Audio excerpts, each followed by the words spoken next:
Mother recently asked me if I could talk about babies' head sizes, specifically microcephaly and HIE and a subsequent CP diagnosis from a medical legal perspective. And that question stuck with me because when a baby has just been diagnosed with HIE, you are trying to process so much with this. Then at some point you hear the term microcephaly. Maybe this is from a doctor or maybe you see it in a report and you start wondering, what does this mean for your baby's future?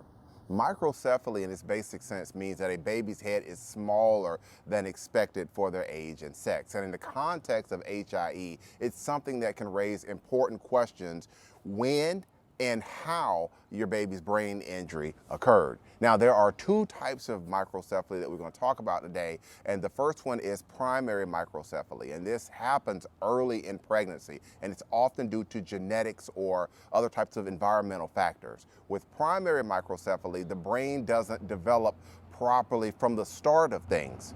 The second type of microcephaly is secondary microcephaly, and this is where HIE can come into the picture. A baby with secondary microcephaly is usually born with a normal head size, but over time, the head growth slows because of injury to the brain.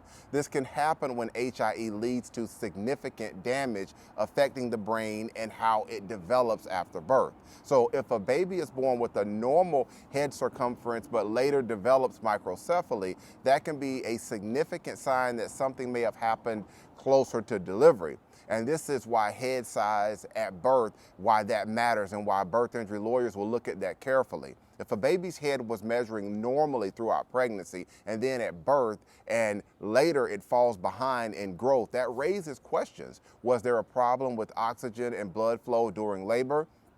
Was there a delay in recognizing fetal distress? Could any of this have been prevented? On the other hand, hospitals and their defense teams, they will often look at head size a different way. If a baby has microcephaly, they may argue that the injury happened much earlier in pregnancy, before labor even began. So there was nothing that they could have done to prevent the injury. This is why the details with all of this stuff, this is why it matters. Medical records, ultrasounds, head measurements at birth, they all play a role with trying to understand what may have really happened with you and your baby. So if your baby was born with a normal head size, but then later has developed microcephaly, it's worth asking questions. And if the doctors aren't giving you clear answers, that doesn't mean that those answers do not exist. Again, I'm Marcus Boston, and if you have any other questions about your baby's HIE, brain injury at birth, or subsequent CP diagnosis, if you have these types of questions about these types of things from a medical legal perspective, don't hesitate to reach out and contact me. You can find out more information about me in my profile. If you're on certain apps, you can just send me a DM and we can chat about what's going on, or you can just wait and watch the picture that follows this video. All right, that's going to be it for this morning's quick educational video. Have a great day, everybody.